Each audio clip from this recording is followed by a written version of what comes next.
Et rebonjour pour ceux qui étaient avec nous ce matin, ou bonjour pour celles et ceux qui débarquent. Soyez toujours les bienvenus sur cette chaîne Twitch de Cap Emploi. Du coup, comme je vous l'avais dit ce matin, on va se regarder quelques reportages.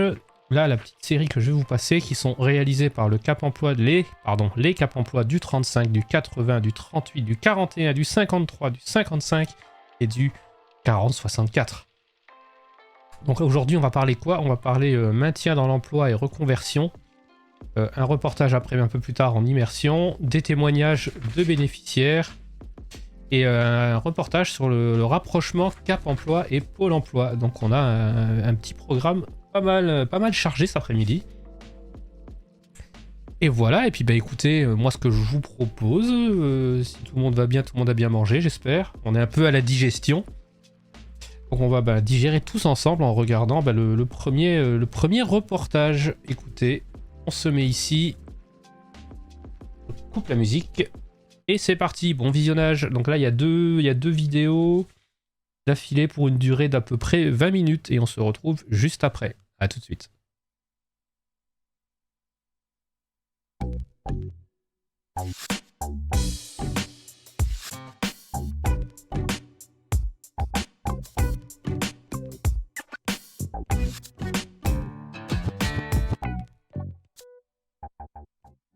La DIP 35, c'est né il y a 20 ans du constat partagé des syndicats d'employeurs et des syndicats de salariés qu'il fallait amener un autre traitement dans l'entreprise du handicap. Et on a créé cette structure du Cap Emploi 35.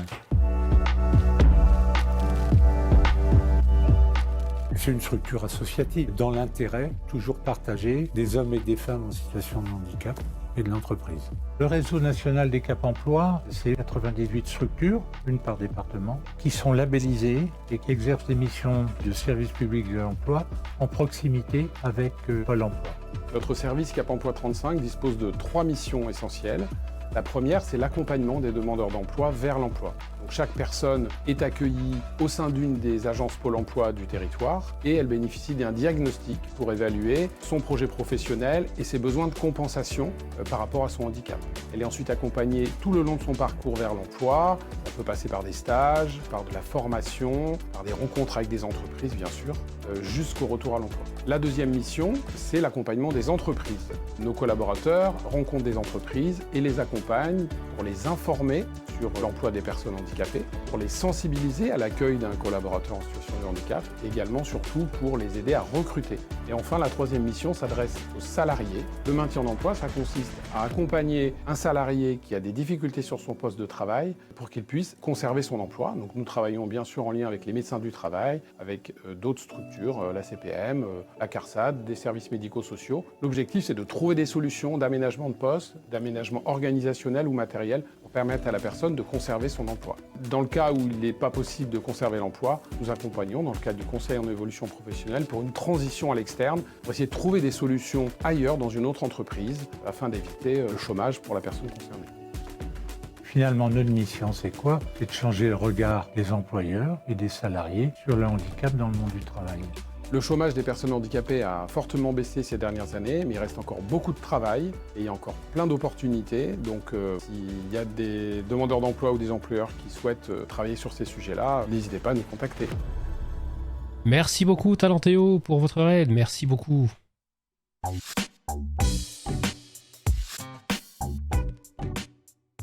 Un salarié est en difficulté de santé sur son poste de travail. Quelles solutions, quelles aides? Le maintien dans l'emploi. Allô, Cap Emploi 38 ? Je souhaiterais vous solliciter car je suis de nouveau en difficulté avec une de mes salariées. Mon opératrice en industrie, Léa, vient de reprendre en mi-temps thérapeutique et me pose quelques soucis. Bonjour, monsieur Bilam. Cette salariée est-elle reconnue en situation de handicap? Non, pas à ma connaissance. Quelles sont les difficultés que vous rencontrez? Ma collaboratrice est fatigable et a des troubles de la mémoire. Elle fait des erreurs et a des conflits avec l'équipe. Nous l'aiderons à constituer son dossier RQTH. Nous recueillerons les restrictions médicales auprès du médecin du travail. Nous assurerons le relais avec les partenaires du médico-social. Une observation du poste est réalisée par Cap Emploi 38 en présence de la salariée, du médecin du travail et de l'employeur. Les restrictions médicales ainsi que le contexte de l'entreprise sont prises en compte pour la proposition d'un plan d'action. Des fiches méthodes de travail adaptées ont été mises en place. Une sensibilisation au handicap a été faite à l'équipe. Un aménagement organisationnel a été trouvé. Une compensation financière a été accordée à l'employeur. Je constate que l'ambiance est bien meilleure au sein de l'équipe, que Léa tient son poste. De plus, cela permettra de réduire ma contribution financière légale.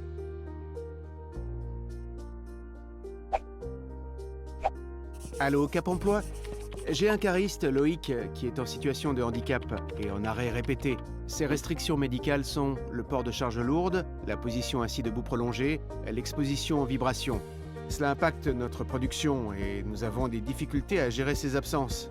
Très bien. Je rencontre le salarié, je coordonne l'ensemble des acteurs et j'organise une réunion. Nous allons vers un risque d'inaptitude sur ce poste de cariste. Peut-on imaginer un reclassement en interne? À la réflexion, oui. Il y a une opportunité sur un poste de gestionnaire de stock. Mais il n'a pas les compétences à ce jour. Alors, nous vous proposons un cofinancement à la formation aux outils bureautiques pour lui apporter les compétences attendues.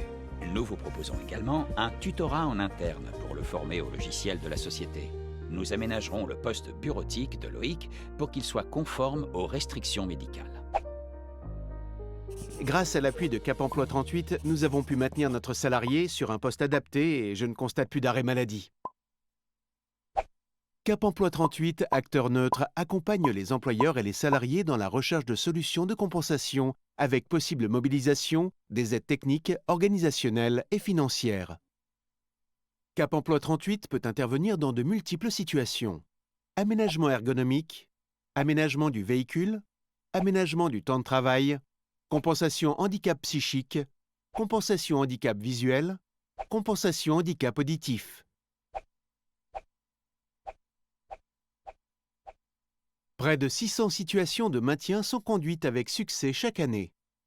Plus d'informations sur www.op38.eu.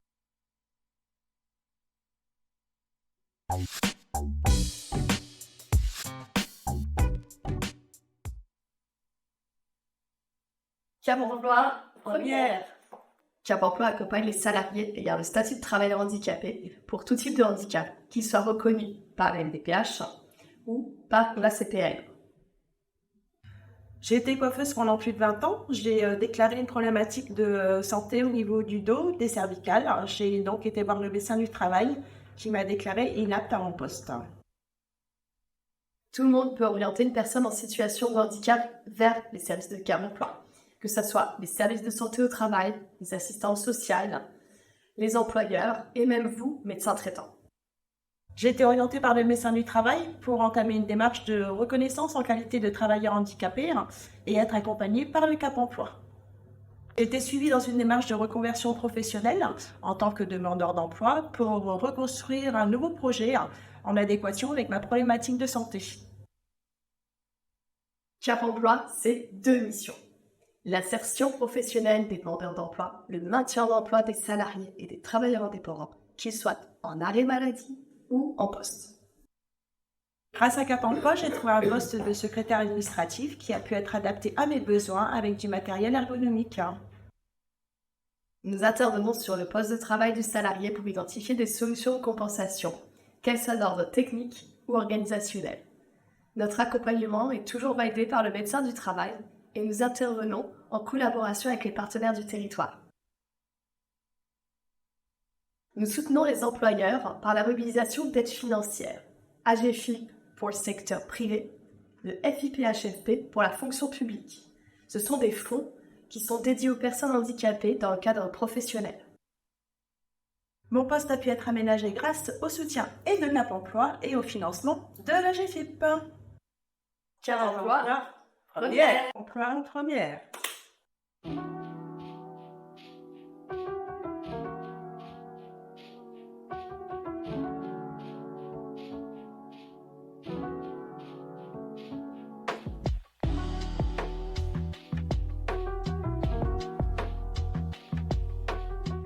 Donc Julie Renaud, dirigeante des pépinières Renaud situées à Goron en Mayenne. Parmi nos salariés, on a eu une salariée qui a eu un accident du travail au sein de notre entreprise, qui en fait s'est tapé le genou dans une remorque.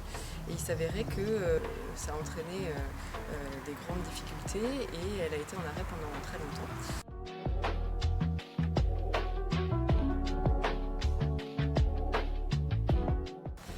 Donc Vanessa, ça fait 5 ans que je travaille aux pépinières Renaud. Donc j'ai eu un accident en mars 2021. J'ai été sans activité pendant 1 an et demi à peu près. Je suis repassée devant la MSA suite à l'arrêt prolongé. La MSA m'a jugée inapte à mon poste au sein de la pépinière.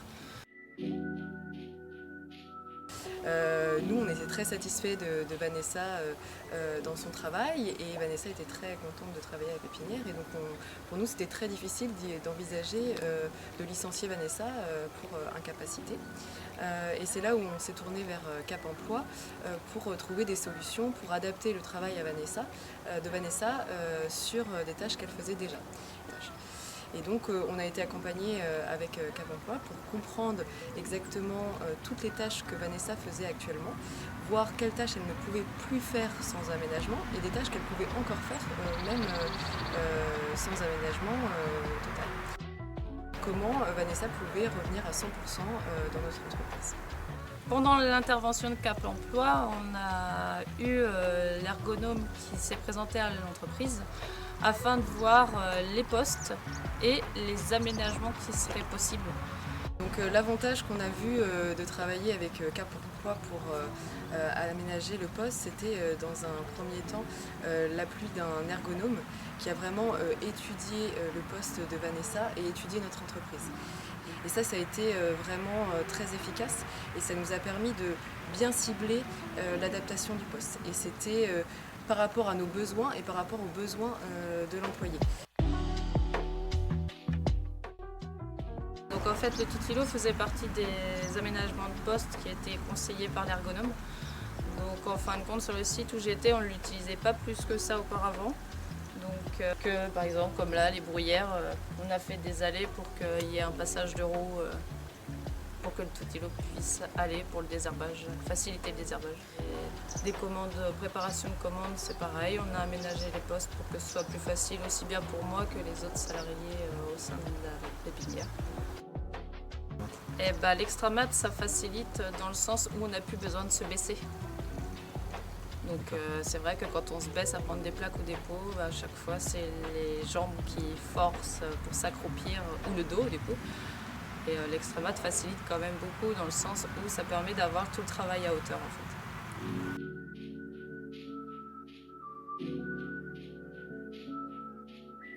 L'autre avantage de Cap Emploi, c'est qu'effectivement, d'un point de vue administratif, on a donné certains éléments, mais après, tout ce qui est montage de dossier, ça a été fait par Cap Emploi, pour justement trouver des financements sur des achats de matériel pour adapter le poste.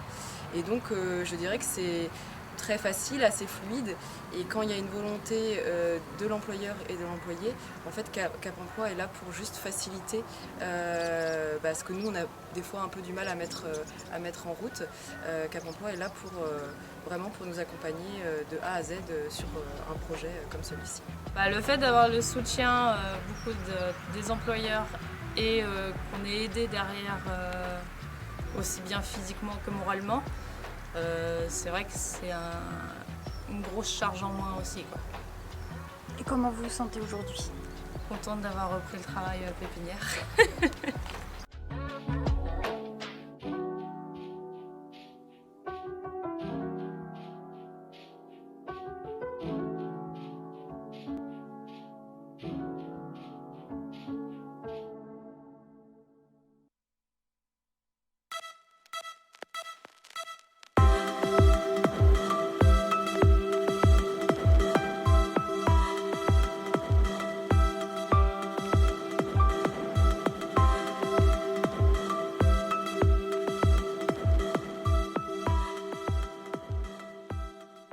Donc la CAPEB a proposé l'année dernière, donc c'était en janvier 2021, une visite d'entreprise.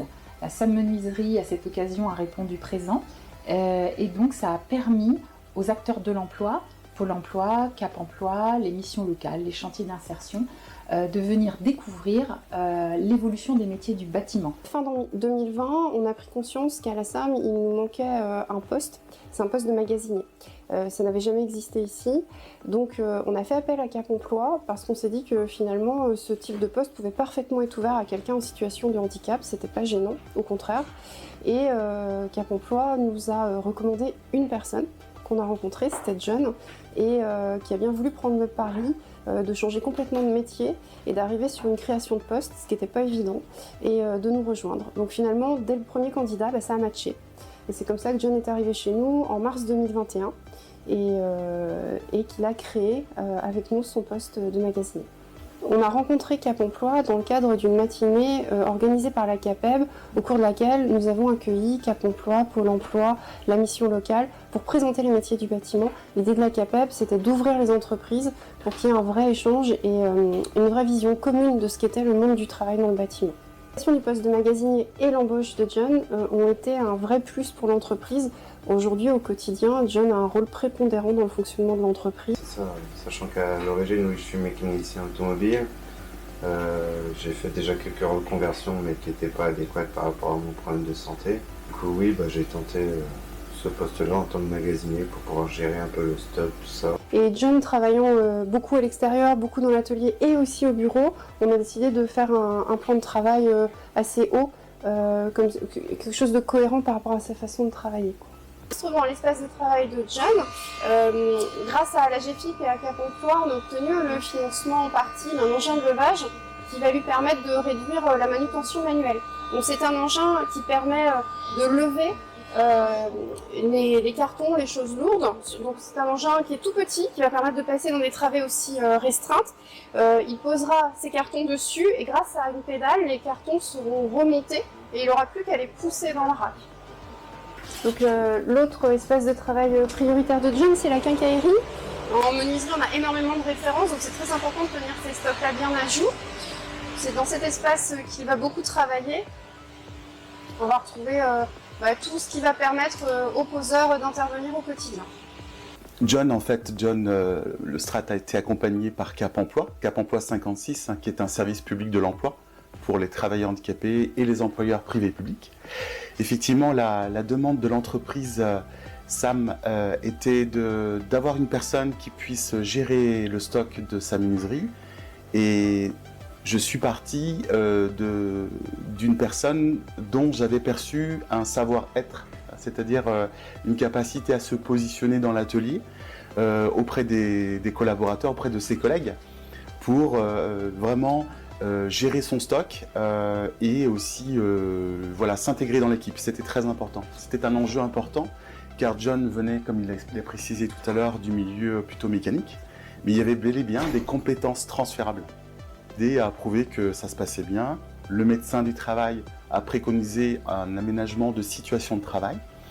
Ça s'est fait de façon naturelle avec un ergonome qui est venu au sein même de l'entreprise pour préconiser donc une aide technique. En fait, il gère vraiment toute la zone. Donc le travail de John, c'est aussi de gérer la partie déchets. Donc John, il assure au quotidien que le tri soit bien fait par les poseurs. C'est lui également qui travaille avec Guyot Environnement, qui est notre partenaire déchets, sur l'évacuation, le retraitement. Ensuite, évidemment, il assure tout le stockage des marchandises finies qui arrivent en livraison et aussi tout le stockage du bois. C'est lui qui fait le suivi. Et nous sommes effectivement maintenant en fin de suivi, puisque le CDI a été signé et du coup l'aménagement de situation de travail a été réalisé. On peut tout à fait accompagner et l'entreprise et le salarié vers ce nouveau projet.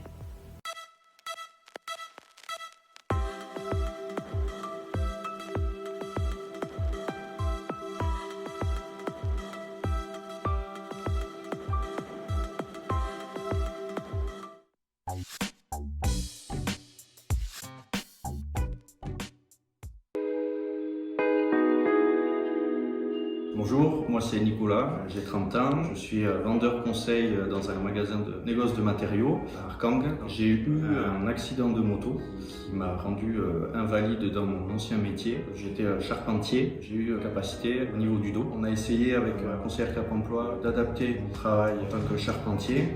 Ça n'a pas abouti, donc je suis parti sur un bilan de compétences qui est parti sur de la maintenance d'équipements industriels. Il s'est avéré que ce poste n'était finalement pas adapté à ma situation au niveau du dos. Donc on a recherché un autre type de métier qui pourrait plus correspondre à ce problème de dos. On est parti sur la vente. On nous a proposé un poste adapté en tant que vendeur, celui où je suis maintenant. Je me présente, Cédric Turand, je suis le tuteur de Nicolas. Donc avec Cap Emploi, on a donc trouvé un compromis pour s'adapter sur son circuit professionnel. J'ai fait une formation d'1 an dans un centre de formation qui aide les personnes en situation de handicap à se former et à être employés dans des entreprises. Ça a permis à Nicolas de s'intégrer donc avec l'équipe et il a pu s'ouvrir davantage donc avec les gens autour de lui. Il a pris confiance en lui et petit à petit, je crois que pendant l'année, le naturel a fait qu'à un moment donné, pour nous, c'est une évidence que Nicolas, à la fin de son alternance, il intègre l'entreprise, évidemment, il voulait. Et je voulais partir sur un mi-temps et on a réussi à trouver un accord qui est fitable pour moi et pour l'entreprise. Je laisse beaucoup d'autonomie à Nicolas, volontairement. On a confiance mutuellement et on a besoin l'un de l'autre. En tant que personne travailleur handicapé, on a beaucoup d'a priori, de préjugés par rapport à l'emploi. Et comme quoi on a pu ménager le poste comme moi je voulais, sur une chaise adaptée, des échelles qui sont adaptées aussi, qui sont sécurisées. C'est pas du tout inaccessible pour quelqu'un qui est en situation de handicap. Et puis moi je le recommande fortement parce que c'est une expérience très forte. Ça m'a réconforté dans la confiance en moi. Ça m'a élevé, même je dirais même peut-être plus que mon ancien travail. C'est tout le travail que vous avez fait ensemble et avec l'équipe qui fait que ça a fonctionné et que vous en êtes là maintenant. L'entraide entre les collègues et surtout le fait que vous ayez fait évoluer le poste de ce que vous aviez imaginé au départ vers ce que vous avez construit avec Nicolas, avec ses compétences, avec ses contraintes, qui fait que en fait, ça fonctionne maintenant.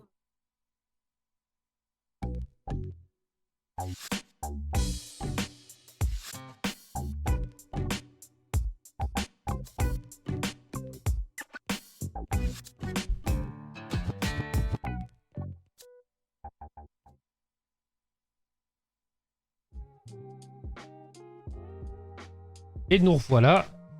Là maintenant on va partir sur un reportage en immersion fait par les Cap Emploi Pays Basque 89 et 35 qui nous explique tout sur la période de mise en situation en milieu professionnel. On aura également un témoignage de reconversion professionnelle de Delphine qui a effectué cette période avant de se lancer complètement. Et bien écoutez, let's go, c'est parti. Hop, hop, et c'est là.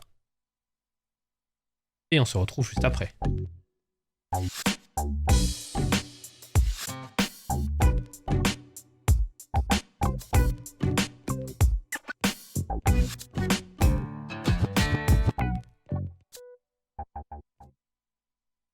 Cap Emploi 89 vous informe sur la PMSMP, la période de mise en situation en milieu professionnel. En bref, c'est un accompagnement vers l'emploi. Mais c'est quoi exactement ? Cap Emploi vous raconte. Madame Espoir est suivie chez Cap Emploi. Elle souhaite se reconvertir vers le métier d'hôtesse de caisse et ne sait pas si celui-ci sera adapté à son handicap. Elle souhaite s'entretenir avec sa conseillère qui pourra l'orienter dans sa démarche. Elle lui fait part de son projet de reconversion professionnelle. Sa conseillère l'informe sur les mesures à adopter en fonction de son handicap afin que Madame Espoir ne se mette pas en difficulté. Elle lui propose de réaliser une immersion professionnelle afin de valider l'adéquation entre projet ciblé et son handicap. Madame Espoir obtient une convention pour effectuer une PMSMP, ce qui lui permettra de faire des recherches et contacter les entreprises qui seront prêtes à l'accueillir pour une période de 1 jour à 1 mois maximum, à temps plein ou à temps partiel. Pour Madame Espoir, c'est l'opportunité de découvrir un métier ou un secteur d'activité, confirmer un projet professionnel initier une démarche de recrutement. À la fin de sa PMSMP, un rendez-vous sera programmé et un bilan sera réalisé avec l'entreprise, Madame Espoir et sa conseillère Cap Emploi. Le but de ce bilan sera de faire le point sur l'immersion réalisée et de cibler les éventuels besoins de remise à niveau, de formation ou de compensation du handicap via un aménagement sur le poste de travail. Madame Espoir souhaite intégrer une formation qualifiante. Cela lui permettra d'obtenir un titre professionnel et lui donnera un tremplin vers l'emploi. Pour toute information ou conseil, contactez Cap Emploi 89 par téléphone au 03 86 52 45 11 ou par mail à info@capemploi89.com. Bonjour, je suis Stéphanie Tillet, je suis conseillère au Cap Emploi Landes Pays Basque, rattachée à l'antenne de Saint-Pierre-du-Mont. Aujourd'hui, j'ai eu envie de vous parler du parcours de Delphine Jouvenot, personne en situation de handicap que j'ai accompagnée pendant quelques années, dans le cadre de sa reconversion professionnelle.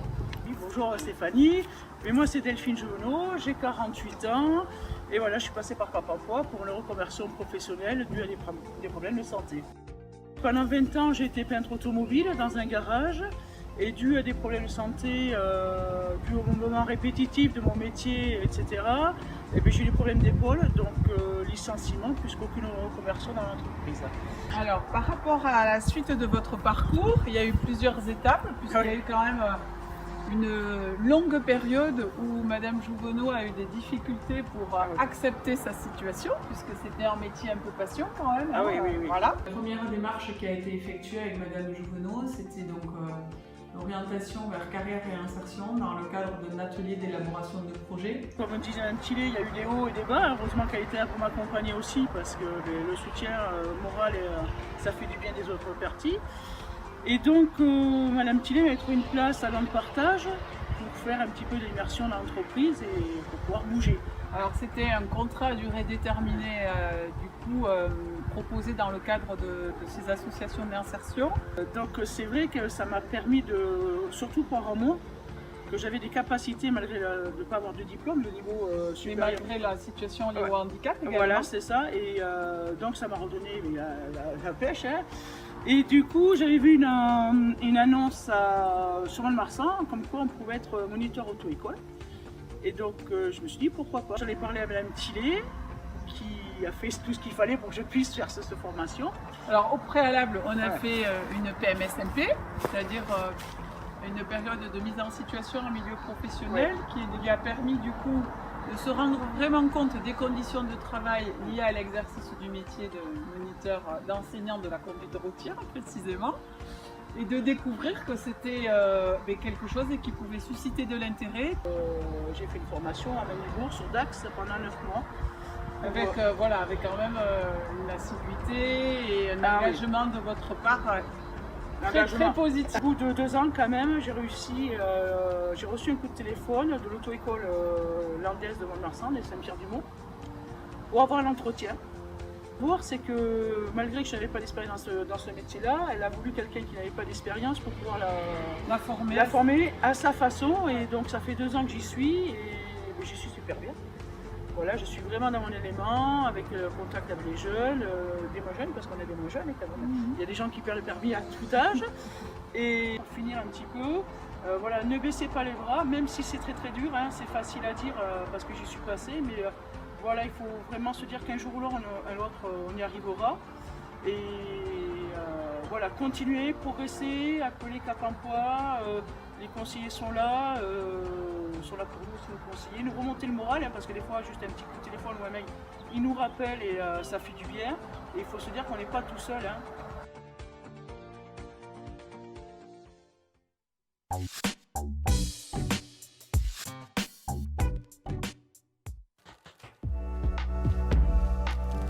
J'avais démarré un contrat d'apprentissage en pâtisserie qui a été mis à court suite à une maladie. Et après cette maladie-là, j'ai décidé de passer un bac. Mon orientation est restée un peu vague pendant un petit moment. Moi, par exemple, c'est juste mon bras qui est dysfonctionnel et ça ne m'empêche pas de travailler comme les autres. Nous avons simplement souhaité participer à l'opération du OD pour faire découvrir notre métier. J'ai toujours apprécié tout ce qui est dans le milieu de la restauration. Quand je suis venu ici faire ma journée d'observation, j'ai vu du coin de l'œil le grill et c'est là que j'ai un peu flashé sur le grill. Et j'ai passé tout le reste de mon observation là-bas. Donc j'accompagne des demandeurs d'emploi en situation de handicap sur les entretiens d'embauche, leur CV. En lien avec un conseiller Pôle emploi, j'ai accompagné un jeune qui les aménagements de poste étaient assez complexes. C'était un jeune très actif qui était volontaire pour participer à plein d'actions. Cap Emploi 35 nous a permis déjà de trouver la bonne personne de façon à lui proposer un poste et à l'embaucher rapidement. Et en fait, j'ai eu directement un entretien à la fin de ma journée d'observation. Ils m'ont demandé si j'étais intéressé parce que j'avais l'air de poser beaucoup de questions au grillardin. Du jour au lendemain, j'ai été engagé. Bon, on lui a tout de suite proposé de l'embaucher directement en CDI. Le poste était tout à fait adapté puis il était tout à fait convaincant dans ce poste. On ne recrute pas en ayant en tête un profil particulier, surtout eux qui nous apportent lors de leur contact leur propre vision de la vie et du métier, de leurs ambitions. C'est le travail que je voulais faire. Maintenant que je suis ici, je ne compte pas partir. Cap Emploi m'a vraiment dirigé vers là où je voulais aller. Ça a vraiment été ma boussole en fait.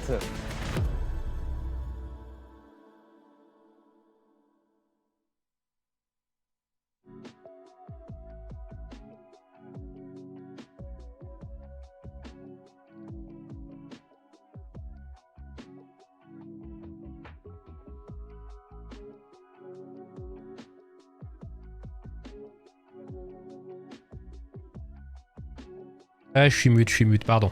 Excusez-moi, encore une fois, j'ai oublié. Je disais, là, on va passer à une série de 3 reportages de témoignages de bénéficiaires de Cap Emploi, réalisés par Keops Nouvelle-Aquitaine, par les Cap Emploi de Auvergne-Rhône-Alpes, Cap Emploi 56-49. Je suis plus tout seul. On en reparlera demain. Non, mais des fois, ça arrive, il y a tellement de boutons à gérer que bah, c'est les aléas du direct. Il est beau notre présentateur, n'est-ce pas? Mais tu verras, demain il sera encore plus beau. Piggy, tu verras. Ouais, tu vas tout perturber là, mon programme, là, Panda, c'est pas bien. Du coup, là maintenant les reportages, c'est donc comment se faire reconnaître travailleur handicapé. Le témoignage de Camilla et de son projet professionnel avec un formus sur sa formation. L'emploi des seniors et du handicap par le Cap Emploi 49 et animation se réorienter en tenant compte de son handicap. Voilà, je suis gentil, c'est perturbant. Ben, on n'a pas l'habitude, Du coup, là, on a 3 reportages d'affilée. Il y en a pour à peu près 40 minutes. Voilà. Et ben écoutez, on change la scène, on se met là, on coupe la musique et c'est parti. Et si vous avez des questions, je vous le rappelle, n'hésitez pas dans le chat et des chargés de mission vous répondront dès qu'ils seront disponibles. C'est parti.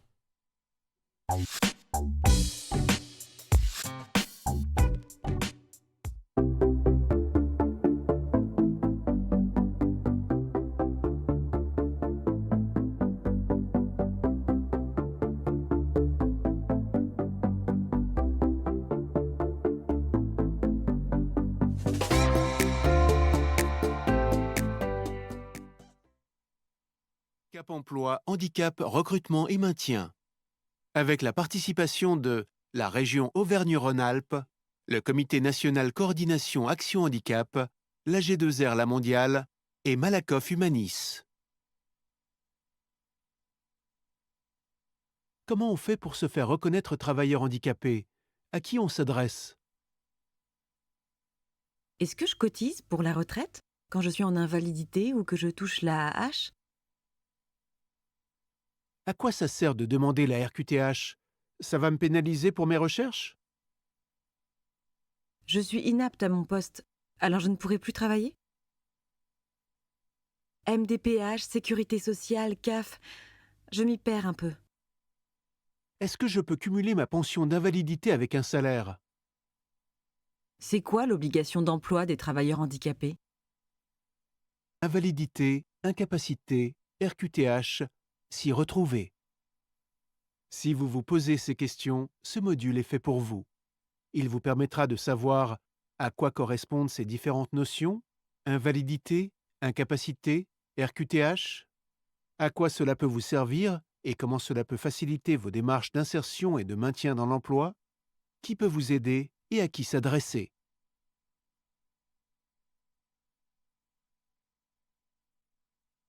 Quand votre état de santé impacte votre parcours professionnel, il est souvent compliqué de s'y retrouver au départ entre les notions de handicap, d'invalidité, d'incapacité. Nous allons essayer de vous aider à y voir plus clair. En France, il existe une loi sur l'obligation d'emploi des travailleurs handicapés. Elle définit plusieurs statuts qui permettent de répondre à cette obligation, tout en facilitant vos démarches d'insertion ou de maintien en emploi, voire en vous octroyant des compensations financières.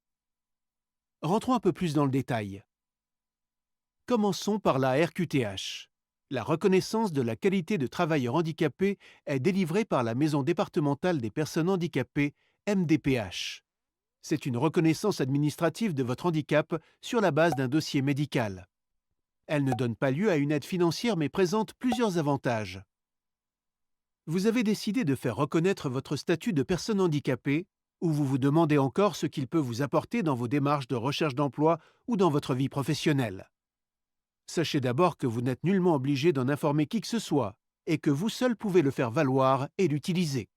Néanmoins, il peut vous permettre de bénéficier des aides de l'AGFIP ou du FIP-FP, Fonds pour l'insertion des personnes handicapées dans les secteurs privés et publics, d'accéder à la fonction publique par recrutement contractuel spécifique ou par concours, aménagé ou non, de demander à l'employeur un aménagement de votre poste ou de vos horaires de travail, de bénéficier d'une période de préavis légal doublée en cas de licenciement, de bénéficier du soutien du réseau de placement spécialisé Cap Emploi, de faire jouer l'obligation d'emploi dans l'entreprise qui vous recrute, elle peut ainsi satisfaire le quota de 6% de personnes handicapées dans l'effectif, d'être prioritaire sur certains recrutements en contrat aidé ou sur des dispositifs réservés aux bénéficiaires de l'obligation d'emploi, de sensibiliser votre employeur à votre situation, de signer un contrat en alternance sans limite d'âge, de demander une orientation vers un établissement ou un service d'aide par le travail ESAT,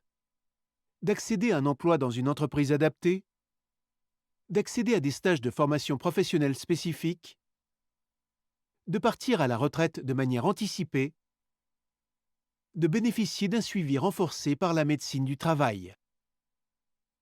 C'est une démarche parfois difficile à engager, mais elle reconnaît avant tout votre capacité à travailler avec votre situation de handicap.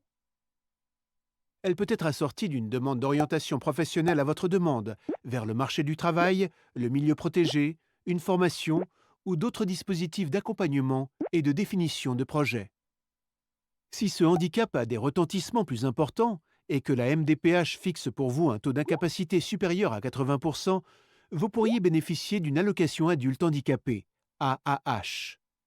Ce taux d'incapacité à la MDPH est défini selon un guide barème spécifique. L'AAH fait partie des minima sociaux. Elle est versée par la CAF et soumise à un plafond de ressources. La MDPH peut aussi délivrer une carte mobilité inclusion pour les transports, le stationnement ou la priorité dans les files d'attente. Cette carte présente aussi des avantages fiscaux. Pour finir, la MDPH peut aussi vous aider à compenser les répercussions de votre handicap dans votre vie quotidienne. Il s'agit alors de la prestation de compensation du handicap PCH. Cette aide financière permet de participer aux dépenses liées à une perte d'autonomie et prend plusieurs formes, humaines, techniques, logement, transport.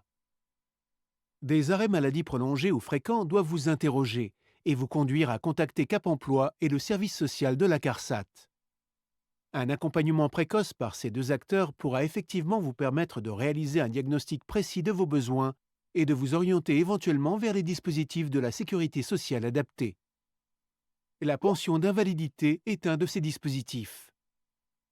Votre médecin traitant ou le médecin conseil peuvent estimer que votre capacité de travail est réduite et initier une demande. Si vous répondez aux critères d'éligibilité administratifs et médicaux, elle viendra compenser votre perte de salaire en fonction de 3 catégories et est versée mensuellement. Première catégorie. Situation invalide capable d'exercer une activité rémunérée. Le pourcentage du salaire annuel moyen est de 30%. Calculé sur vos 10 meilleures années de rémunération. Pour plus de précision, adressez-vous à la Sécurité sociale. Deuxième catégorie, situation invalide, absolument incapable d'exercer une profession quelconque. Il est toutefois possible d'exercer un emploi à temps partiel. Le pourcentage du salaire annuel moyen est de 50%, calculé sur vos 10 meilleures années de rémunération. Pour plus de précision, adressez-vous à la Sécurité sociale. Troisième catégorie, situation invalide qui étant absolument incapable d'exercer une profession et en plus dans l'obligation d'avoir recours à l'assistance d'une tierce personne pour effectuer les actes ordinaires de la vie. Le pourcentage du salaire annuel moyen est de 50%, majoré de 40% par la majoration pour tierce personne. Calculé sur vos 10 meilleures années de rémunération. Pour plus de précision, adressez-vous à la Sécurité sociale. La pension d'invalidité vous permet donc de continuer à travailler et c'est un bon outil d'aménagement de votre temps de travail tout en tenant compte de votre état de santé. Il est possible de l'accumuler avec salaire, AH, ASS ou ARE, allocation Pôle emploi, en fonction de différents plafonds. Cette invalidité ne découle pas d'une origine professionnelle, contrairement à l'accident du travail ou à la maladie professionnelle. La maladie professionnelle est la conséquence de l'exposition plus ou moins prolongée à un risque lors de l'exercice de votre activité professionnelle. Ces maladies sont listées de manière exhaustive dans des tableaux par la Sécurité sociale. Quant à l'accident du travail, c'est un événement soudain qui cause des dommages corporels ou psychologiques dans le cadre de votre travail, sous réserve qu'il soit reconnu par l'employeur et la Sécurité sociale. Dans les deux cas, la demande doit être faite par un médecin. En fonction des séquelles, la consolidation de l'accident ou la stabilisation de la maladie permettront au médecin conseil de fixer un taux d'incapacité permanente partielle, IPP, que vous pourrez contester ou faire réévaluer. En dessous de 10% d'IPP, vous percevrez un capital versé en une seule fois. Au-delà de ces 10%, vous toucherez une rente versée trimestriellement et à vie. Le dernier dispositif de la Sécurité sociale utile pour faciliter votre retour sur votre poste de travail au regard de votre état de santé peut être le temps partiel thérapeutique. Sur demande de votre médecin traitant, il permet une reprise progressive conditionnée à l'accord de votre employeur. Ce temps partiel est souvent préconisé par le médecin du travail. Le médecin du travail a pour mission de préserver la santé des salariés. Lors des visites obligatoires, il évalue votre aptitude sur votre poste et peut préconiser des solutions d'aménagement, parfois en collaboration avec Cap emploi.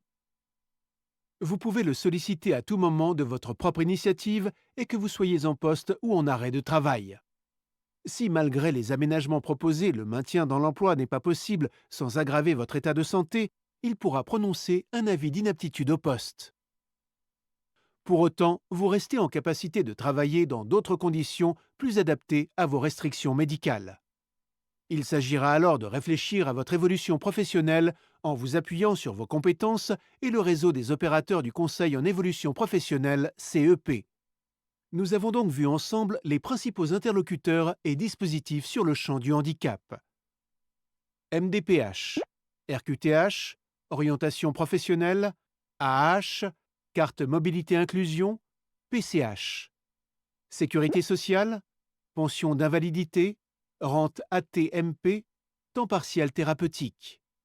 Médecin du travail, visite médicale obligatoire, prévention des risques, amélioration des conditions de travail, inaptitude. Cap emploi, handicap, recrutement et maintien. Avec la participation de la région Auvergne-Rhône-Alpes, le Comité national coordination action handicap, l'AG2R La Mondiale et Malakoff Humanis.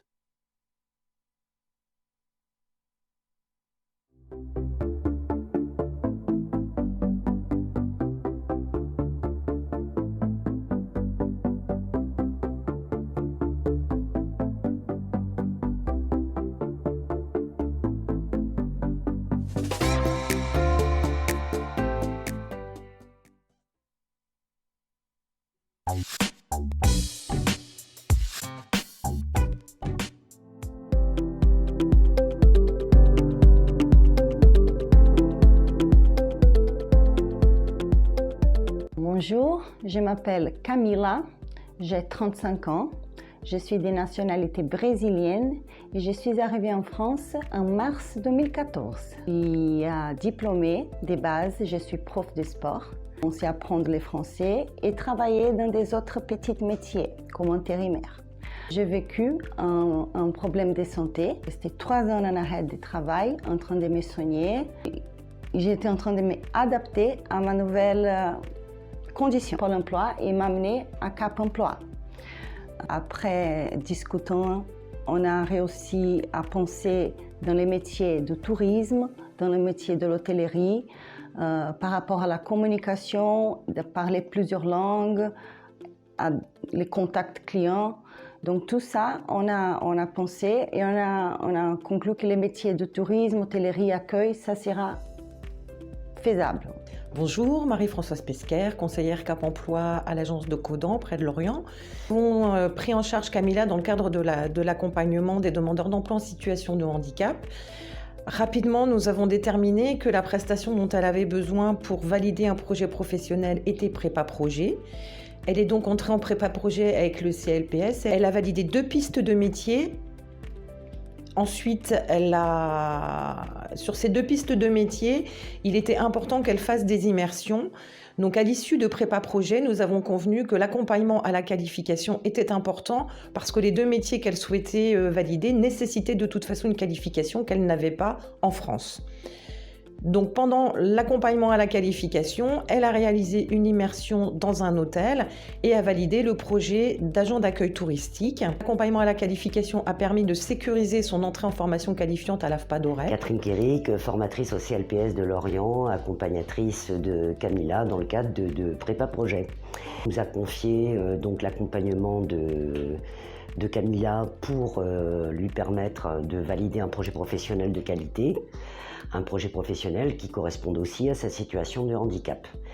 Donc, après plusieurs ateliers dans le cadre de Prépa Projet, elle a pu effectuer un choix de formation qualifiante. Et le choix de formation qualifiante s'est porté sur la qualification AFPA d'Auray. Dans le cadre de la AQ, nous avons utilisé ce temps pour des entretiens tripartites pour soutenir le projet de formation, donc avec Cap Emploi, Madame Pesquer. La plus-value de l'accompagnement à la qualification est de mettre en place des entretiens individuels, des entretiens tripartites entre l'organisme de formation qu'est le CLPS, Camilla et Cap Emploi, pour convenir ensemble de comment doit se dérouler le parcours de cet accompagnement et de sécuriser son entrée en qualification. Pour que Camilla puisse faire sa formation dans de bonnes conditions, elle demeure à Lorient. Il était impératif qu'elle puisse disposer d'une aide financière au transport.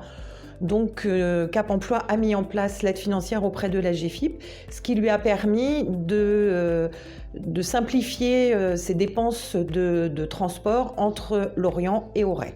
C'est avec une découverte de métier. Ensuite, j'étais passionnée, ça m'a énormément plu. J'étais ravie. Ma condition physique, elle était parfaite, donc c'est un travail tout à fait possible par rapport à ma condition physique aujourd'hui. Et on a fait 6 mois de formation. J'ai obtenu mon titre professionnel et dès que j'ai informé à l'hôtel que j'ai obtenu mon titre, ils n'ont pas hésité à me proposer leur CDI. Donc je voulais partager mon parcours pour vous dire qu'il faut y croire, il faut déterminer les choses, il faut profiter de tous les supports qui en est devant nous et jamais perdre l'espoir. Et voilà, il faut être positive et les opportunités ils sont là pour nous. Il faut juste savoir s'adapter et faire le mieux.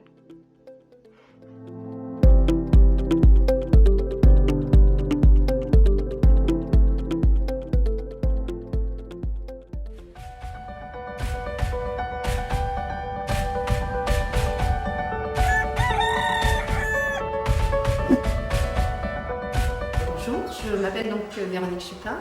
Je suis installée depuis février 2019 sur une exploitation de poules pondeuses bio. 2 activités distinctes, une partie élevage et puis donc la deuxième partie de mon activité c'est le conditionnement des œufs. Mon besoin était de trouver quelqu'un qui puisse me seconder sur cette deuxième activité et ce que je recherchais plus c'était quelqu'un qui puisse m'aider le week-end. Concilier vie familiale et vie professionnelle. Alors j'ai Puis j'ai eu un accident de la route grave en 98 qui m'a obligée à me réorienter. Et parmi toutes les réorientations que j'ai faites, j'ai fini par chercher dans le domaine élevage parce que c'était un goût pour les animaux, pour la nature, et le travail dans le domaine biologique, dans le secteur biologique, était important par rapport à mon état d'esprit aussi. Ce poste m'intéressait dans le sens où c'était un travail à temps partiel. Moi, je ne peux pas travailler à temps plein. Comme j'ai beaucoup de temps pour tout, même chez moi. En 2020, nous reprenons l'accompagnement Cap Emploi de Mme Courgeot. Elle décide de travailler en milieu ordinaire. Elle a 53 ans, profil senior, et sa situation de santé évolue. Nous lui suggérons d'intégrer une action de formation d'élaboration de projet avec des périodes d'immersion en milieu agricole. Elle réalise une multitude de stages et elle prend conscience de ses difficultés et de sa situation. Puis une offre d'emploi se présente à elle. Elle est reçue en entretien. De là, moi j'en informe ma collègue Aurélie Salmon qui prend contact avec l'employeur. Nous nous sommes rencontrés donc, à partir de septembre 2021 dans le cadre d'un atelier coaching qui permet donc, aux personnes de les aider à trouver un emploi. Et dans ce cadre-là, j'ai donc proposé d'aller consulter le site de l'ADEFA sur lequel on trouve des postes du cours d'agriculture, et c'est là qu'on a consulté en fait une offre d'ouvrière agricole qui pouvait correspondre à Mme Courgeot, notamment parce que c'était à temps partiel. Mme Courgeot a repris contact avec l'employeur, donc la GAEC Chupin. Et de là, donc, elles ont décidé, Mme Chupin et Mme Courgeot, de mettre en place une convention de stage. On a commencé par faire ce qu'on appelle un stage d'immersion de 2 semaines. Découvrir un petit peu le poste, ce que moi j'en attendais, les différentes tâches qu'elle aurait à faire et qu'elle pourrait ou pas en fonction de son handicap.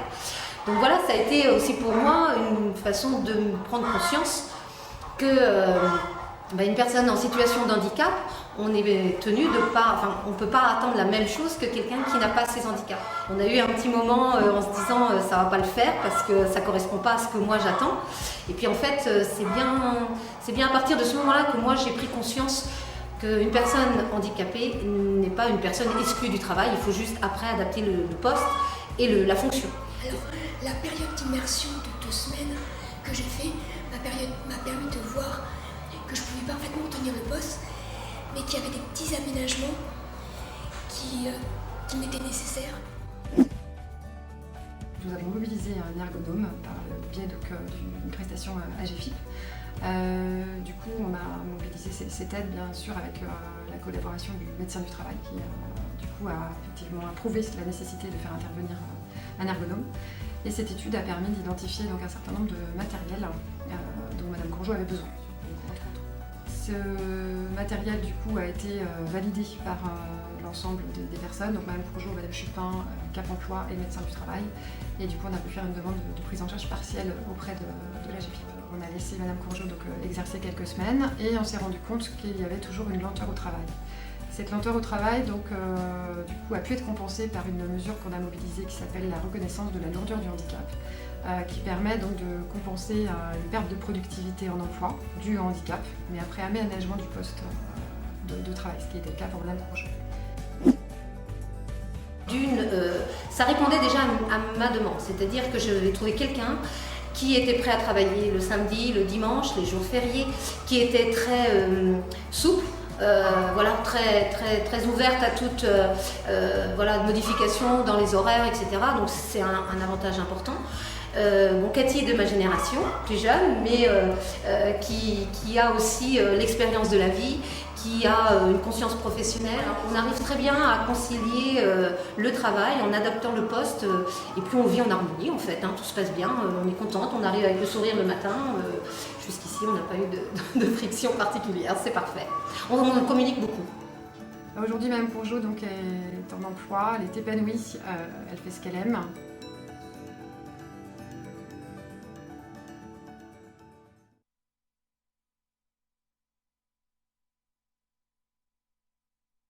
Cap Emploi, handicap, recrutement et maintien. Avec la participation de la région Auvergne-Rhône-Alpes, le Comité national coordination action handicap, l'AG2R La Mondiale et Malakoff Humanis.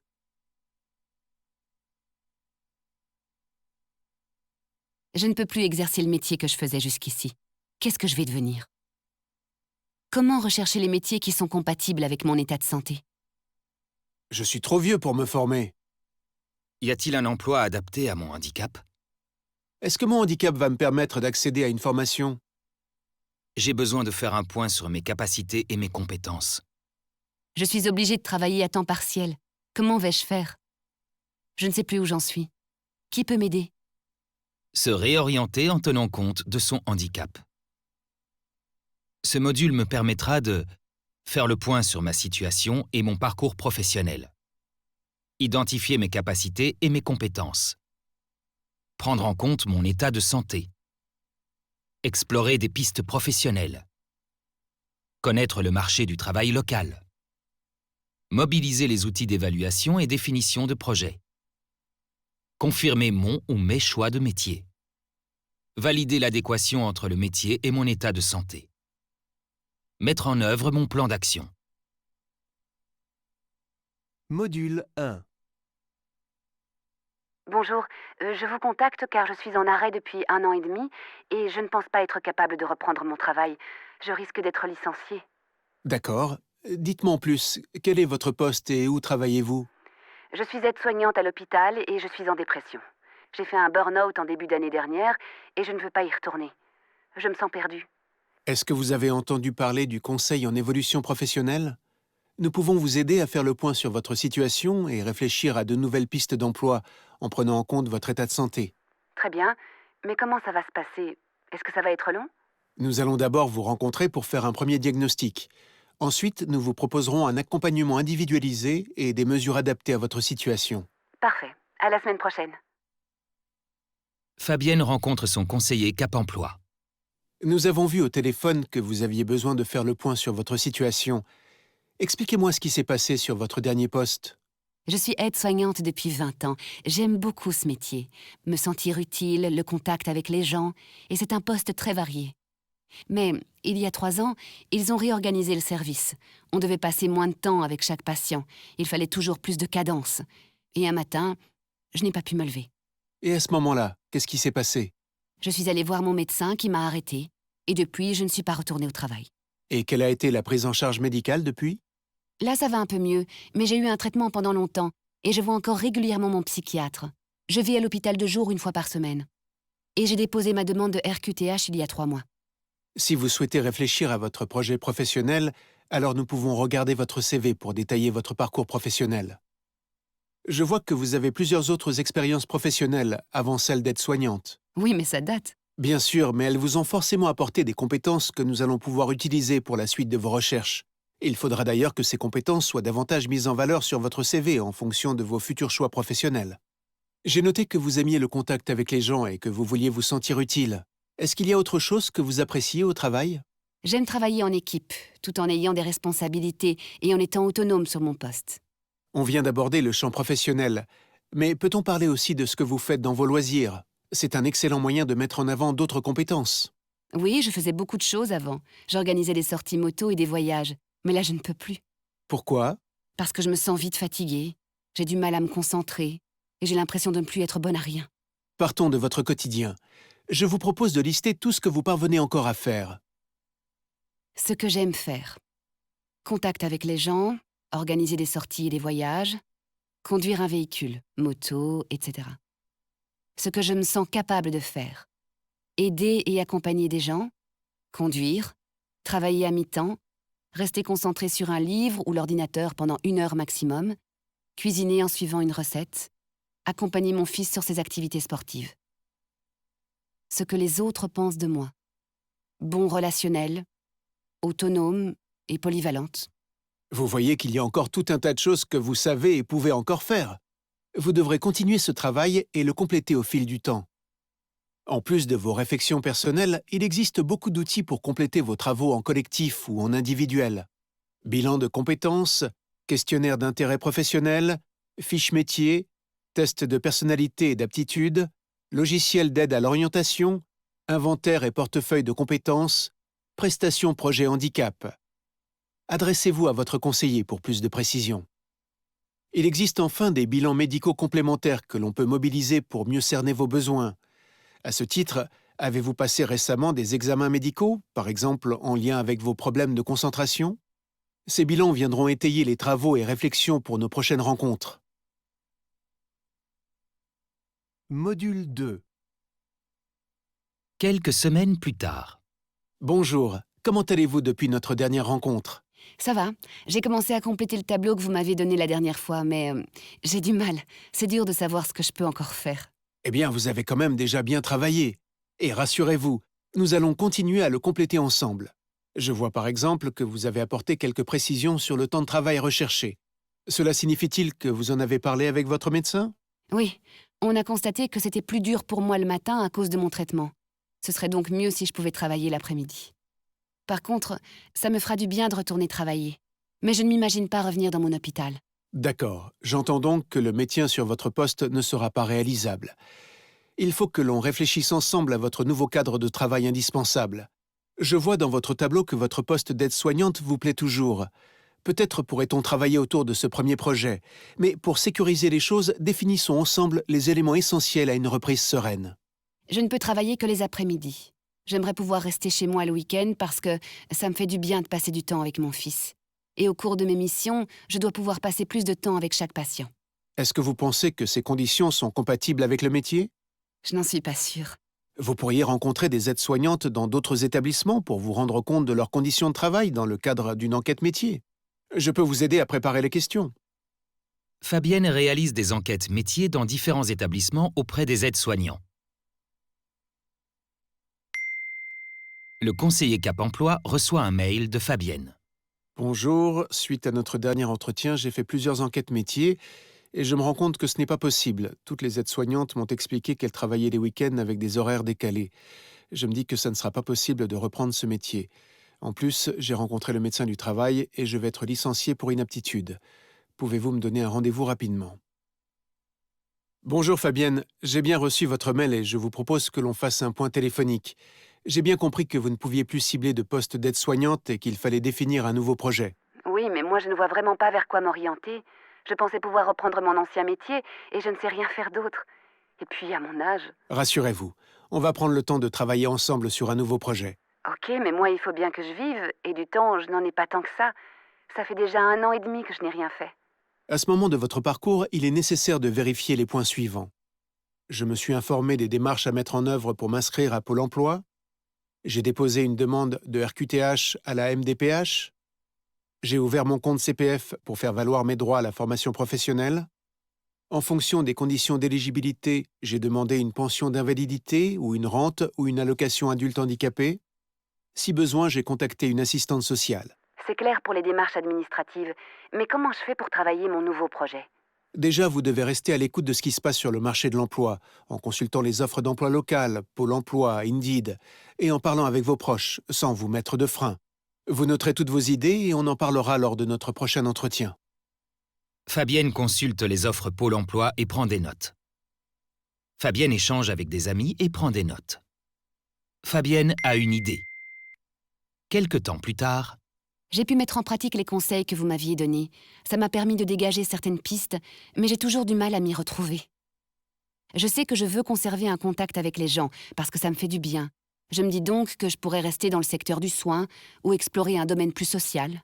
Pour vous aider à affiner vos choix, il y a plusieurs outils que vous pourriez utiliser. Des ateliers collectifs pour travailler votre projet, des sites internet comme Emploi Store ou des logiciels d'orientation. Regardons ensemble. Donc, les métiers avec du relationnel peuvent être ceux du commerce. C'est pas mon truc. Il faut travailler le week-end, et quand je travaillais dans le prêt-à-porter, la vente et les objectifs, ça me plaisait pas. Sinon, vous pouvez aussi vous diriger vers le secteur social. Mais cela implique que vous vous formiez. Je ne me sens pas capable de partir sur une formation trop longue pour le moment, au vu de ma santé.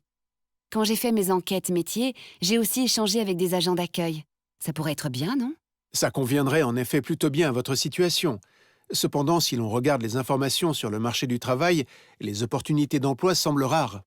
Si vous tenez à cette piste, vous pourriez quand même effectuer un stage d'immersion pour vous rendre compte des réalités de ce métier. Je vais y réfléchir. Tout à l'heure, j'ai vu une offre de chauffeur VSL, et j'en avais relevé plusieurs lors de mes recherches, souvent à temps partiel. C'est peut-être une bonne idée?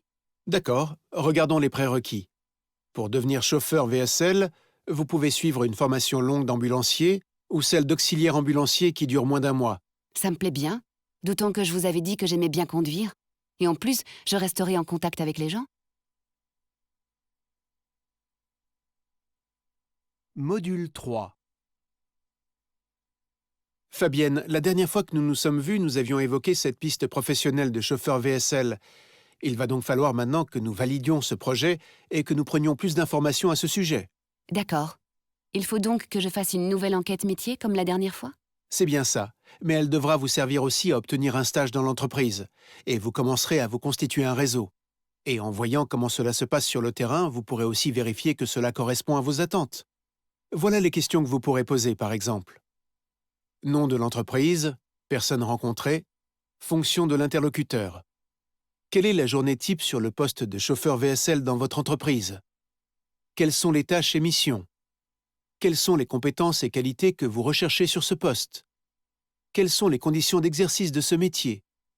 Quelles sont les contraintes et risques du métier? Quels sont les avantages du métier? Quelle est la formation ou le diplôme nécessaire pour accéder à ce poste? Quel a été votre parcours à vous pour en arriver là? Quelles sont les perspectives d'emploi sur ce métier? Et les conditions d'exercice, statut salarié ou indépendant? Par quel biais recrutez-vous? Quelles sont les modalités de recrutement? Seriez-vous prêt à me prendre en stage dans votre entreprise? Connaissez-vous d'autres professionnels du métier que je pourrais contacter de votre part? Bien entendu, vous devrez être vigilante pendant ces enquêtes sur votre cadre indispensable de travail. Pour trouver un lieu de stage, vous pouvez aussi vous appuyer sur votre réseau personnel, vous rendre dans des forums ou des rencontres employeurs. Et nous avons aussi des partenariats avec des branches professionnelles, par exemple. Sans oublier les réseaux sociaux. Fabienne réalise des enquêtes métiers auprès des chauffeurs VSL. Un employeur que Fabienne a rencontré appelle le conseiller Cap Emploi. Bonjour monsieur, j'ai rencontré hier une dame qui m'a donné votre carte. Elle m'a parlé d'un stage et je voudrais en savoir un peu plus. Oui, c'est une dame que j'accompagne dans son projet de reconversion professionnelle et je lui ai demandé de rechercher un lieu de stage. Quelles sont vos questions? J'ai vu sur Internet que vous accompagnez des personnes en situation de handicap. Du coup, je veux bien l'accueillir, mais je veux être sûr de ne pas prendre de risques. Nous avons vu avec elle et son médecin que ce type de poste peut lui convenir. Et pour finaliser son projet, elle a besoin de se confronter à la réalité du métier en faisant ce stage. Il fait l'objet d'une convention tripartite qui permet de couvrir les risques professionnels. Ce sera un stage d'observation à l'issue duquel nous réaliserons un bilan ensemble. D'accord. Et y a-t-il d'autres points sur lesquels je dois être vigilant? Elle a dû vous dire qu'elle préfère exercer à temps partiel, plutôt l'après-midi. Et elle devra forcément être accompagnée par un de vos salariés. C'est aussi recommandé de désigner un tuteur et que celui-ci soit bien prêt à l'accueillir. Fabienne réalise son stage chez l'employeur avec le tuteur dans son VSL. Je viens faire avec vous le bilan du stage de Fabienne. Pouvez-vous me dire comment cela s'est passé? Eh bien, malgré ma crainte de départ, je dois dire qu'il s'est bien passé. Mon tuteur était très sympathique et m'a bien décrit son poste, et j'ai pu observer comment se passe le métier au quotidien. Et pour ce qui est des conditions d'exercice du métier, est-ce que tout correspondait bien à vos attentes? Oui, on a adapté mes horaires pour que je puisse travailler tous les après-midi. Attention à ce sujet. Je vous ai bien précisé que cette adaptation horaire a été mise en place pour vous dans le cadre précis du stage, mais aujourd'hui, c'est une organisation qui n'existe pas dans l'entreprise pour nos salariés. Et chez mes confrères, de ce que j'en sais, c'est la même chose. Par contre, on a évoqué avec Fabienne une piste de chauffeur accompagnateur qui correspondrait mieux, car elle serait envisageable sur du temps partiel à la journée. C'est la piste que l'on va privilégier donc pour le moment. Vous savez s'il y a besoin d'une formation spécifique pour l'exercer? Quand on regarde les offres, on voit qu'elle n'est pas indispensable. Néanmoins, par rapport à votre profil, il existe des modules de formation qui pourront valoriser votre candidature et la rendre plus attractive. D'ailleurs, d'ici notre prochaine rencontre, il faudra que vous mettiez à jour votre CV pour l'adapter à ce nouveau projet professionnel et valoriser les compétences que vous voulez transférer. Quelque temps plus tard. Alors Fabienne, avez-vous avancé depuis le bilan de stage? Oui, j'ai consulté les offres d'emploi et analysé les possibilités de formation sur le territoire. J'en ai d'ailleurs trouvé une qui dure 15 jours et qui me paraît intéressante. Elle est à temps plein, mais je pense pouvoir tenir sur cette durée. Checklist des points à valider en cas de projet de formation. 1. S'assurer que vous avez les prérequis d'accès à la formation. 2. Vérifier avec votre conseiller l'adéquation entre la formation et votre état de santé. 3. Vérifier les possibilités de financement avec votre conseiller. 4. S'assurer que la formation est bien compatible avec votre situation personnelle pour en sécuriser le déroulement. Déplacements, horaires, vie de famille, frais annexes. 5. Vérifiez quelles seront vos ressources et votre rémunération pendant la formation. 6. Anticipez d'éventuels besoins d'aménagement matériel, pédagogique ou organisationnel pour réaliser la formation. Avez-vous réussi à mettre à jour votre CV en lien avec votre nouveau projet? C'est fait. J'ai utilisé les fiches métiers et les réponses que j'ai reçues lors de mes enquêtes métiers. C'est bien. Si nécessaire, vous pouvez aussi prendre part à des ateliers CV pour approfondir la notion de compétences transférables. Et il y a aussi de bons outils en ligne, par exemple sur Emploi Store. Pour finir, vos prochaines démarches seront d'étoffer votre réseau et de prendre un maximum de contacts avec les professionnels du secteur. Vous venez de suivre les 3 sessions du module « Se réorienter en tenant compte de son handicap ». Vous savez donc désormais qu'il est nécessaire avant tout de bien vérifier que votre ancien métier n'est plus envisageable, même dans un autre contexte. Réaliser un diagnostic complet de votre situation et de votre environnement.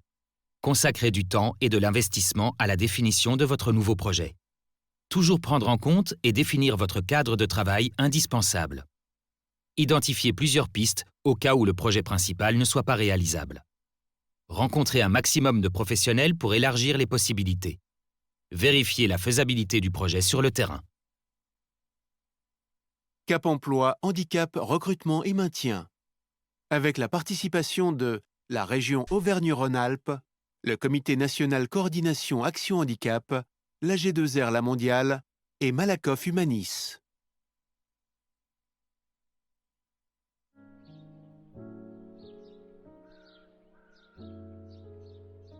Hop, c'est de nouveau moi. Et bien c'était pas mal intéressant, j'ai trouvé. Il y avait des trucs que même moi je savais pas forcément.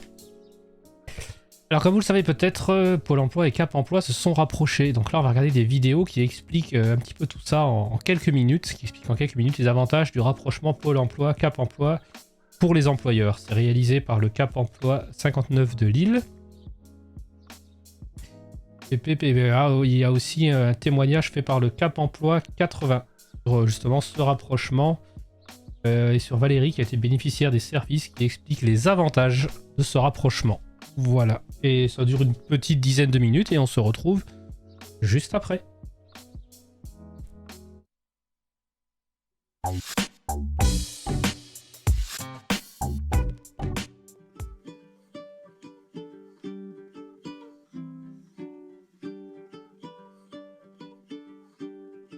En France, les employeurs de plus de 20 salariés sont tenus d'avoir au minimum 6% de collaborateurs en situation de handicap.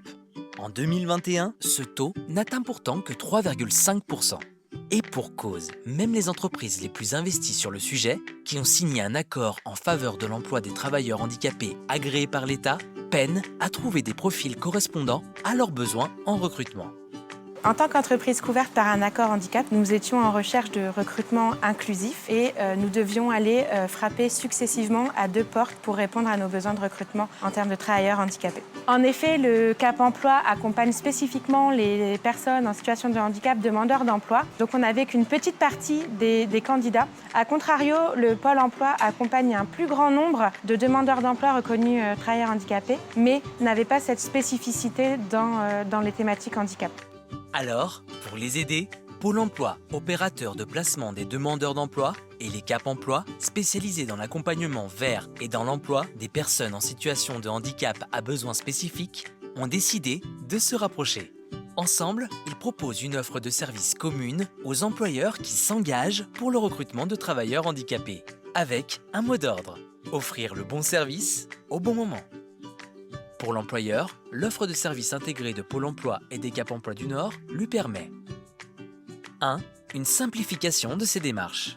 L'employeur n'a plus à se préoccuper de contacter les 2 organismes pour toucher l'ensemble des candidats potentiels.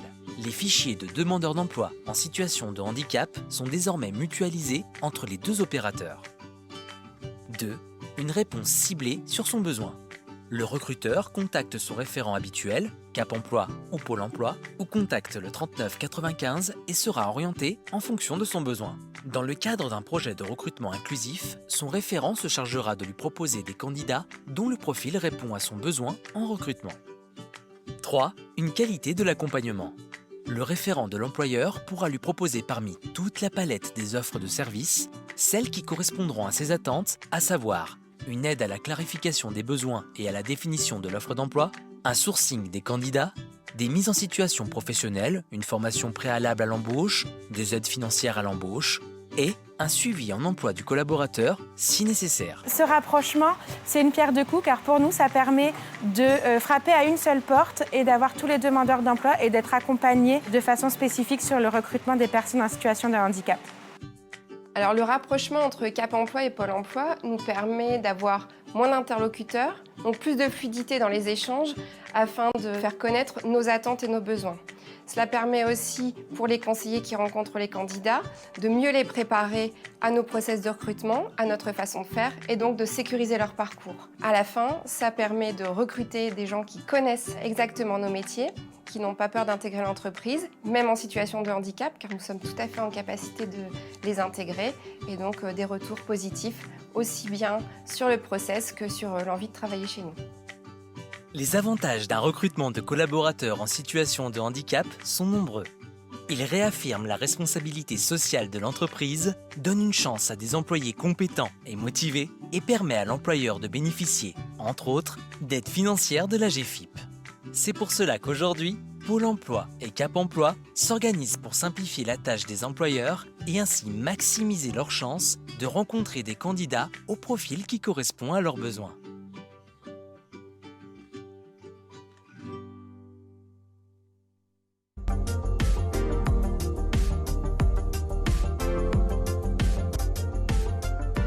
Pôle Emploi Cap Emploi, nous avons mis en place sur le territoire des Herbiers une permanence promotion de profil. Nous recevons tous les mois les demandeurs d'emploi en situation de handicap pour mieux les connaître leurs compétences, leurs atouts et faire le lien avec les employeurs du territoire qui recrutent. Nous avons reçu M. Deveau en octobre 2022. Il avait déjà fait 2 immersions à l'atelier La Chouette sur le poste en sérigraphie. Le métier lui plaisait beaucoup, l'environnement de travail correspondait à ses attentes et à ses restrictions. J'ai relancé M. Boursier de l'atelier La Chouette pour savoir s'il avait des besoins et nous avons pu mettre en place un dispositif AFPR, Action de formation préalable au recrutement, pour permettre à M. Deveau d'être formé au poste de janvier à mai 2023.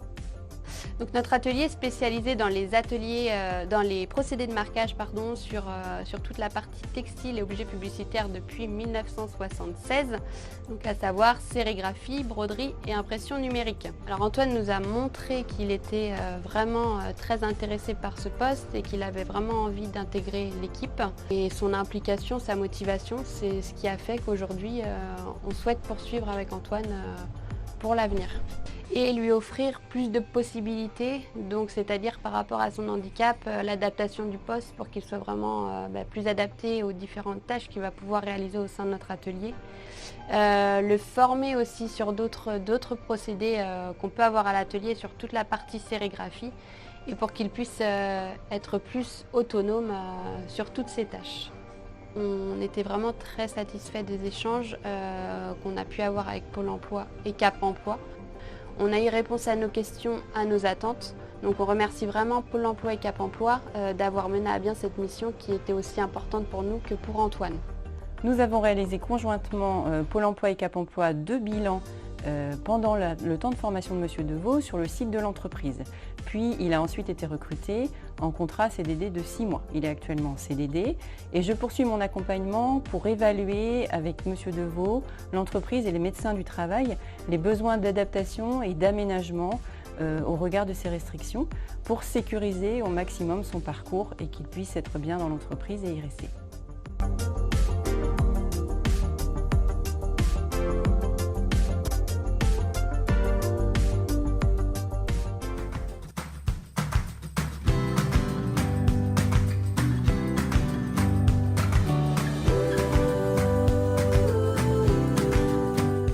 Cap Emploi et Pôle Emploi ont mis en commun leurs forces et leurs complémentarités. Le but de ce rapprochement, c'est de permettre un diagnostic et une offre de service au bon moment et dans un lieu unique d'accueil pour permettre aux demandeurs d'emploi en situation de handicap de retourner vers l'emploi.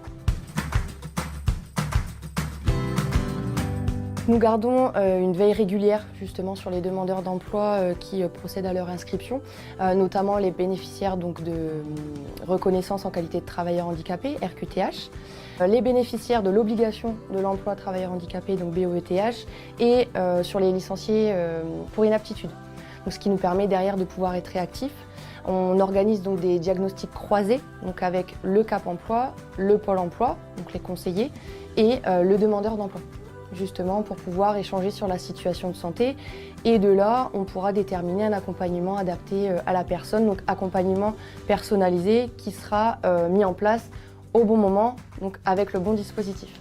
Le demandeur d'emploi aura un lieu unique de réception, donc qui sera l'agence de Pôle Emploi, et un interlocuteur unique qui sera son conseiller Cap Emploi.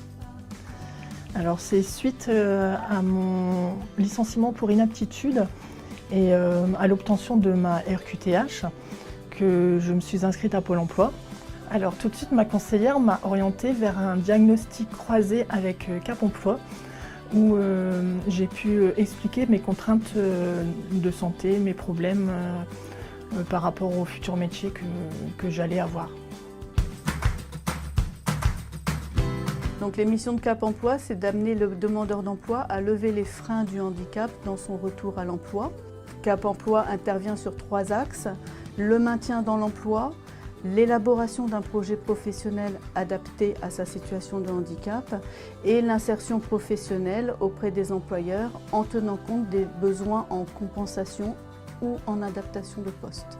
Ma conseillère, qui a été toujours très attentive à mes demandes, à mes besoins, elle m'a orientée vers des prestations adaptées à ma situation. Donc les prestations qui m'ont été conseillées m'ont permis de me réorienter professionnellement, de passer en formation en fait pour acquérir de nouvelles compétences. Durant ma formation, je suis restée en contact avec ma conseillère Cap Emploi, ce qui m'a permis d'être rassurée et épaulée si besoin. Et je suis actuellement toujours en contact avec les conseillers de Cap Emploi qui m'accompagnent dans ma recherche d'emploi avec les employeurs. Le suivi commun Pôle Emploi Cap Emploi m'a apporté une prise en charge efficace et adaptée à ma situation et m'a permis de reprendre confiance en moi. Le rapprochement a permis de créer une équipe commune à Pôle Emploi et Cap Emploi qui est dédiée aux travailleurs handicapés. Cela permet la satisfaction aussi bien du demandeur d'emploi que de l'entreprise. La plus-value du rapprochement de Cap Emploi et de Pôle Emploi, donc c'est le renforcement de la proximité. Cela permet aussi de faciliter les démarches du demandeur d'emploi et puis de gagner en efficacité pour répondre plus facilement justement à ces sollicitations. Ensemble, nous pourrons l'orienter de manière personnalisée vers le bon dispositif.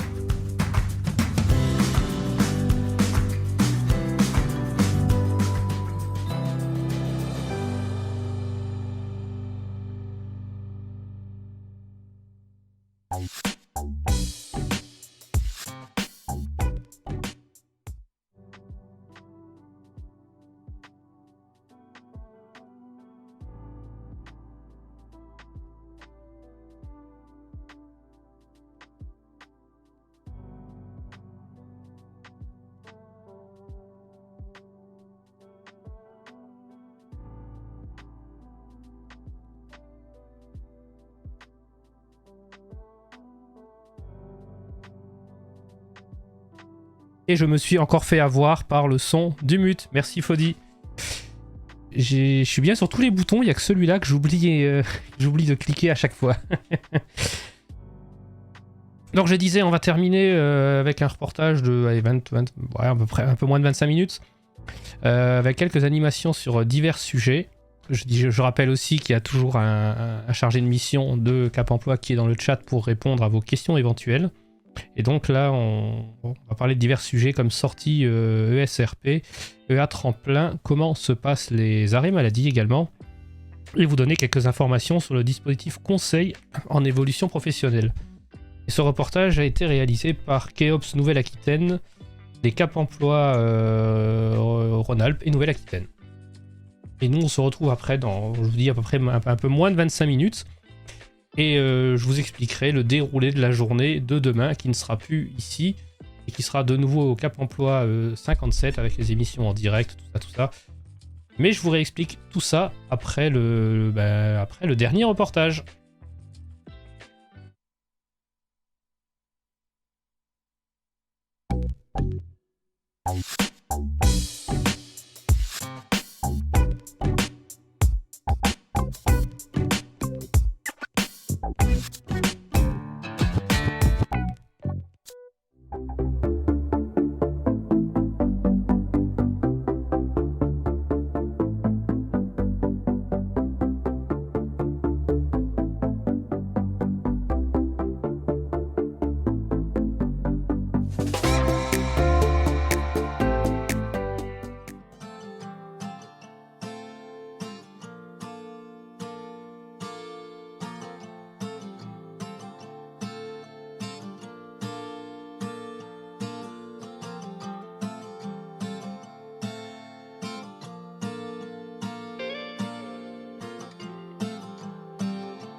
Cap Emploi, Handicap, Recrutement et Maintien.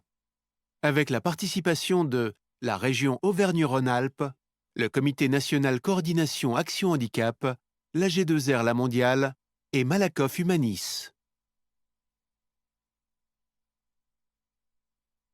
Combien de temps mon salarié va-t-il rester en arrêt? Puis-je prendre contact avec mon salarié en arrêt maladie? Est-ce que je suis obligé de proposer à mon salarié un reclassement? Qu'est-ce que je fais si mon salarié est déclaré inapte? Mon salarié va-t-il toujours être aussi efficace? Quelles sont mes obligations envers mon salarié en arrêt? Comment ça se passe quand il va revenir sur son poste? Qui prend les décisions et qui peut m'aider? Si vous vous posez ces questions, les conseillers Cap Emploi vous proposent ce module de e-learning. Il s'adresse à tout employeur dont un salarié a des difficultés sur son poste en lien avec son état de santé. Accompagner son salarié en arrêt maladie de longue durée. Ce module me permettra de travailler le plus précocement possible pour réduire le nombre d'arrêts maladie, améliorer ma communication autour de la santé au travail, connaître mes droits et obligations pendant l'arrêt, savoir vers quel interlocuteur me tourner, assurer la mise en œuvre des solutions identifiées, sécuriser le retour à l'emploi. Module 1. On a un problème dans ton équipe. Je trouve qu'il y a beaucoup d'arrêts de travail. Tu peux m'en dire plus? Je comprends pas. J'ai affiché tout un tas d'informations sur les gestes et postures. Ils ont tous les EPI à disposition. D'accord, mais on voit bien que cela n'est pas suffisant. Rien qu'en ce moment, tu as 2 salariés de l'équipe en arrêt maladie. Et ce n'est pas simple à gérer. Ok, mais c'est surtout Pierre qui m'inquiète, parce que c'est pas la première fois qu'il se plaint. Il faut faire quelque chose et vite. Il m'a dit qu'il avait entendu parler de Cap Emploi. On pourrait peut-être les appeler. Cap Emploi, bonjour. En quoi puis-je vous aider? Bonjour. J'ai un salarié qui est en difficulté sur son poste et il m'a parlé de vos services. J'ai besoin d'en savoir plus. Quel est son poste et la nature de ses difficultés? Il est conducteur de ligne dans mon entreprise agroalimentaire. Il a 50 ans et depuis quelques mois, il se plaint de douleurs à l'épaule droite. On a essayé de le changer 2 fois de poste, mais rien n'y fait. Vous avez pu voir le médecin de travail? A-t-il émis des restrictions lors de la dernière visite médicale? Oui, il a noté limiter la sollicitation des membres supérieurs. Que puis-je faire de cela? Pour vous aider sur cette situation, il faudrait organiser un entretien sur le lieu de travail. Mais plus globalement, est-ce que vous avez mis en place une politique de prévention? Politique de prévention en entreprise. Le meilleur moyen pour limiter les arrêts maladie et préserver la santé de vos salariés est d'agir le plus précocement possible. Plusieurs outils existent et peuvent vous aider. Actions de prévention et de sensibilisation de la CARSA, PRP et PDP. Journée d'information du service de santé au travail et de son équipe pluridisciplinaire. Sensibilisation handicap par Cap Emploi. Formation des IRP. Thématique conduite par les caisses de prévoyance et les mutuelles. Étude des postes et de l'environnement de travail. Et si mon salarié est en arrêt d'ici notre rencontre, qu'est-ce que je fais? Ce sera embêtant pour votre organisation, mais cela ne change rien à notre intervention. Nous avons l'habitude d'intervenir pour les personnes en arrêt maladie, et c'est même conseillé de ne pas attendre son retour ou le dernier moment. Mais s'il est en arrêt, je n'ai pas le droit de prendre contact avec lui. Vous devez en effet éviter de l'appeler trop souvent, mais rien ne vous empêche de prendre de ses nouvelles. Certains employeurs prévoient une procédure claire dans leur livret d'accueil, par exemple, et notre intervention peut aussi faciliter ces contacts. Module 2. Suite à la sollicitation de l'employeur, Cap Emploi rentre en contact avec le salarié pendant son arrêt maladie pour faire un point sur sa situation, obtenir son accord pour une intervention dans son entreprise et ainsi intervenir en toute neutralité. Bonjour, je suis votre conseiller Cap Emploi. Et suite à votre appel, je vous rencontre aujourd'hui pour analyser avec vous la situation de Pierre, étudier son poste de travail et recueillir vos attentes. Pour l'instant, je ne sais pas trop où il en est. Il est arrêté depuis longtemps. Qu'est-ce que je dois faire? Eh bien, je vous propose de contacter les services de santé pour savoir s'il a déjà effectué une visite de pré-reprise et ainsi connaître ses éventuelles restrictions d'aptitude au poste. Ensuite, on peut organiser une étude de son poste.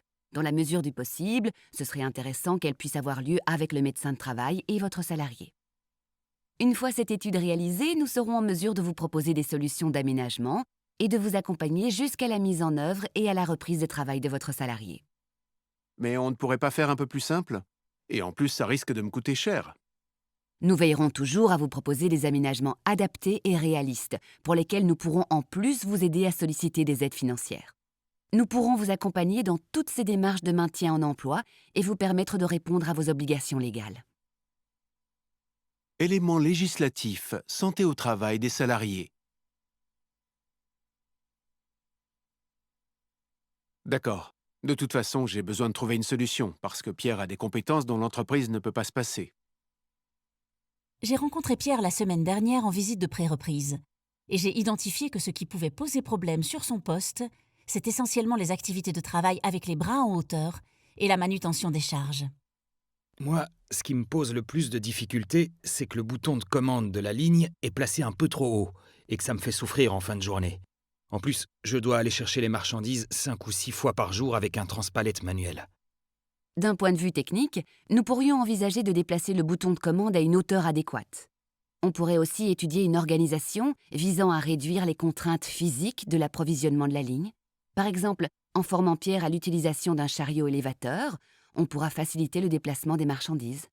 Mais ça va prendre du temps. Comment on s'organise? Ça, c'est justement notre travail. Je vais mobiliser tous les leviers possibles, coordonner les interventions de chacun des acteurs et vous présenter les solutions les plus adaptées pour vous. Qu'est-ce que vous en pensez, Pierre? A priori, ça me paraît bien, mais je pourrais pas savoir tant que j'aurai pas repris. Qu'est-ce qui va se passer si je peux finalement pas tenir mon poste avec ces aménagements? Les pistes évoquées semblent correspondre à vos restrictions.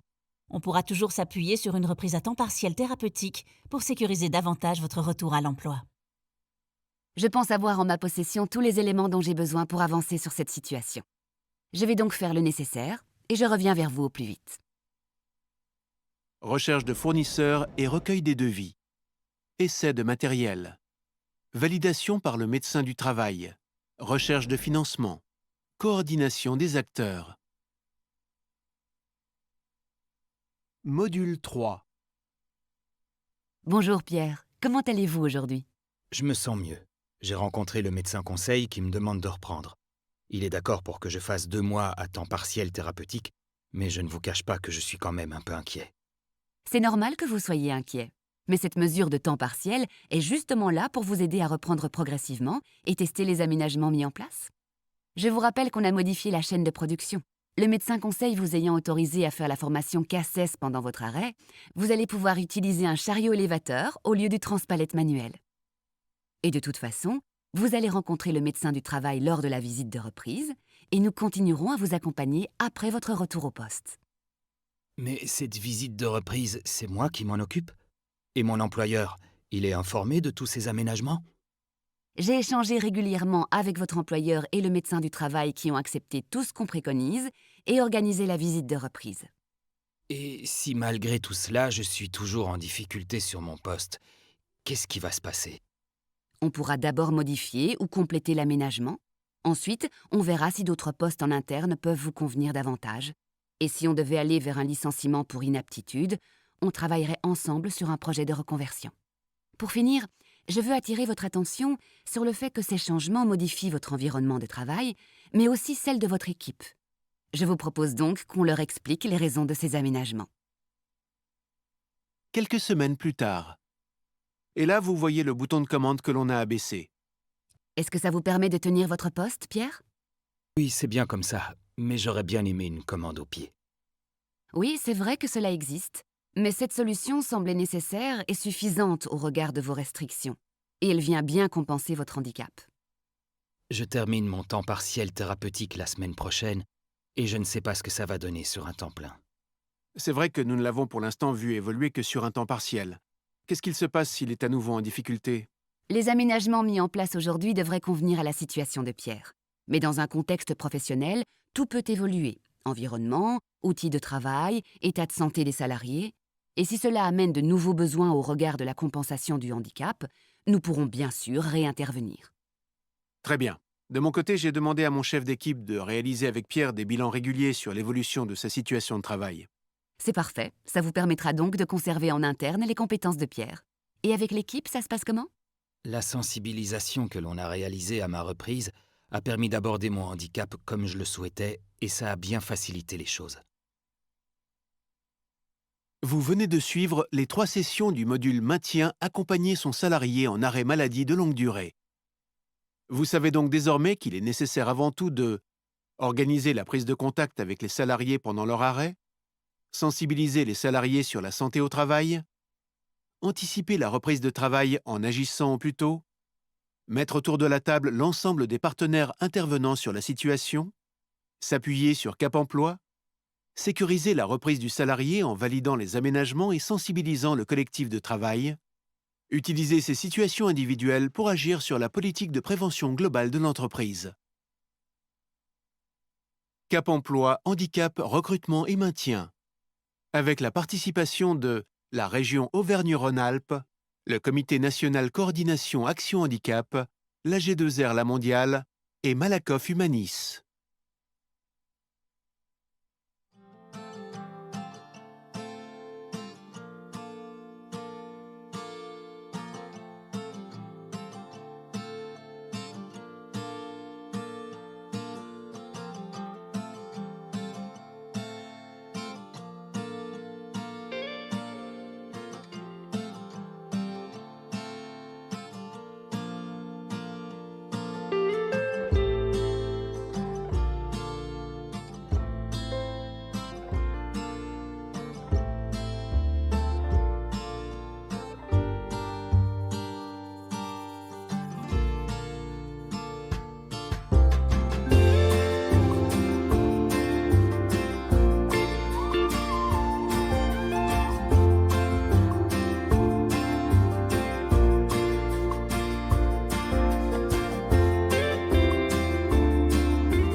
Module e-learning CEP, conseil en évolution professionnelle.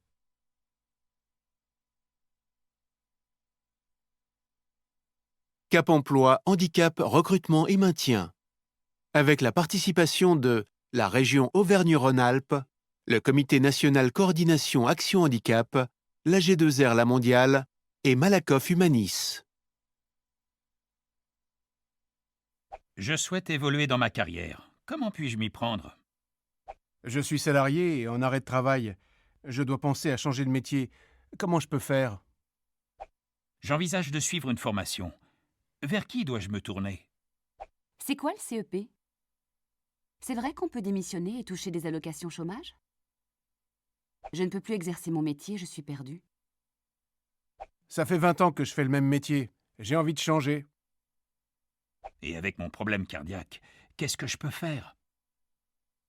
Le médecin du travail veut me déclarer inapte. Qu'est-ce que je vais devenir? Je vais certainement être reconnue travailleur handicapé. Qui peut m'aider à changer de métier? CEP, Conseil en évolution professionnelle.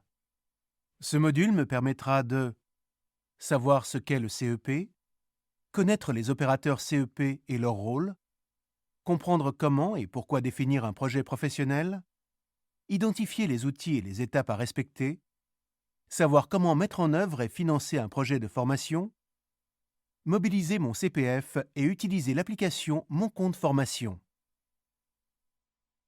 Module 1.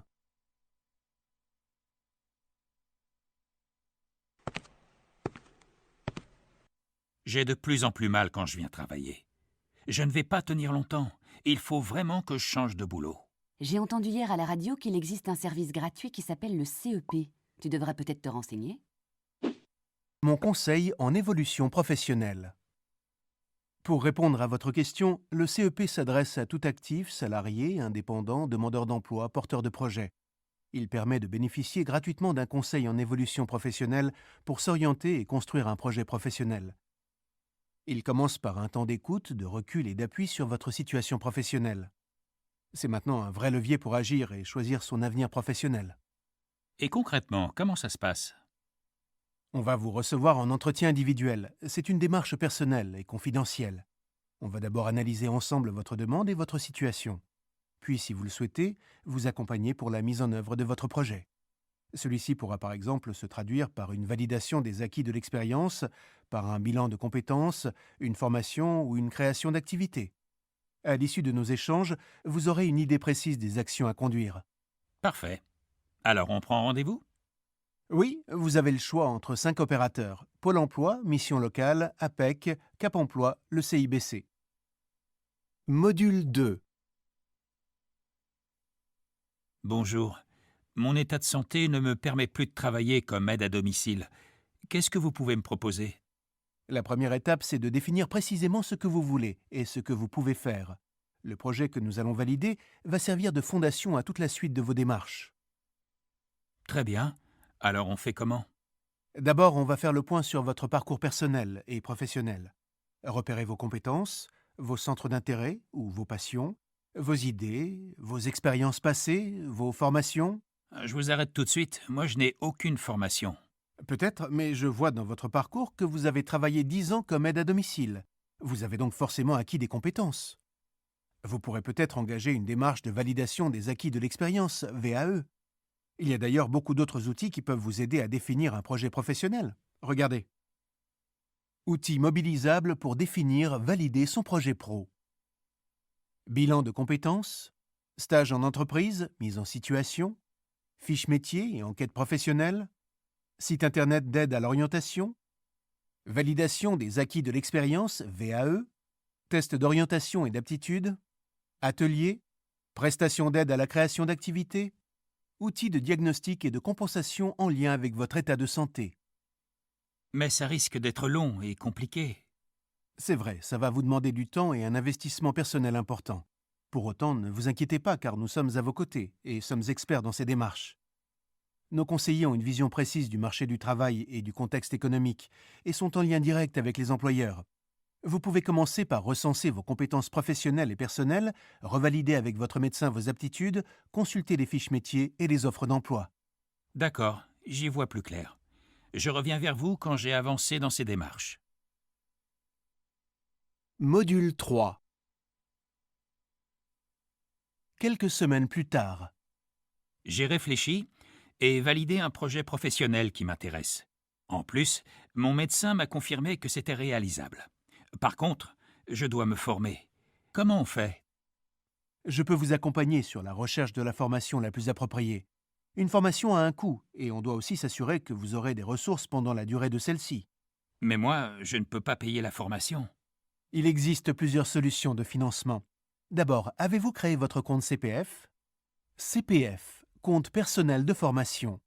Depuis 2015, toute personne active cumule chaque année une somme qu'elle peut utiliser pour suivre une formation qualifiante ou certifiante, y compris pendant une période de chômage. Pour utiliser cette somme, il faut créer votre compte. 1. Vous connectez sur moncompteformation.gouv.fr. 2. Créer votre compte. Vous munir de votre numéro de sécurité sociale et de votre adresse mail. 3. Consultez votre compte.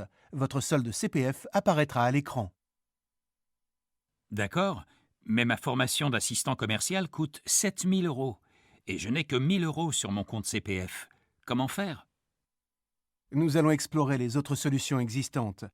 Par exemple, le Conseil régional et Pôle emploi achètent régulièrement des places de formation sur les métiers porteurs. Sinon, on pourra peut-être aussi faire une demande de financement individuel. Bon, mais la formation dure 8 mois. Je vis de quoi pendant ce temps-là? Ça dépendra de qui financera la formation, mais nous ferons en sorte pendant l'accompagnement de sécuriser cette phase-là. En plus, pour que vous puissiez vous former dans de bonnes conditions, nous pourrons faire une étude ergonomique pour adapter votre environnement de formation. Ok, merci pour ces précisions. Moi, j'ai identifié une formation de contrôleur qualité qui correspond à mon nouveau projet professionnel. Et en plus, elle est éligible au CPF. Comme vous êtes salarié, vous pouvez la faire financer soit sur le plan de formation de votre entreprise, soit en déposant un dossier à Transition Pro. Je peux vous accompagner dans cette démarche. Mais pour le moment, je suis encore en arrêt maladie. Ce n'est pas un problème. La formation est possible quelle que soit votre situation. Le souci, c'est que je suis 10 et j'étais en difficulté à l'école. J'ai peur de ne pas y arriver.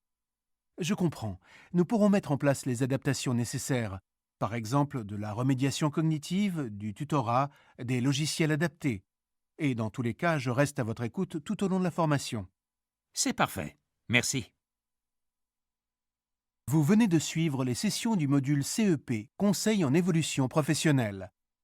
Vous savez donc désormais qu'il est nécessaire avant tout de choisir l'opérateur CEP le plus à même de vous accompagner, d'identifier le meilleur moment pour se lancer dans la démarche, d'explorer toutes les pistes professionnelles possibles et réalistes, de bien valider le projet dans lequel vous vous engagez, d'activer votre compte CPF, de bien identifier la formation et le financement le plus adapté. Cap Emploi, Handicap, Recrutement et Maintien. Avec la participation de la région Auvergne-Rhône-Alpes, le Comité national coordination Action Handicap, l'AG2R La Mondiale et Malakoff Humanis.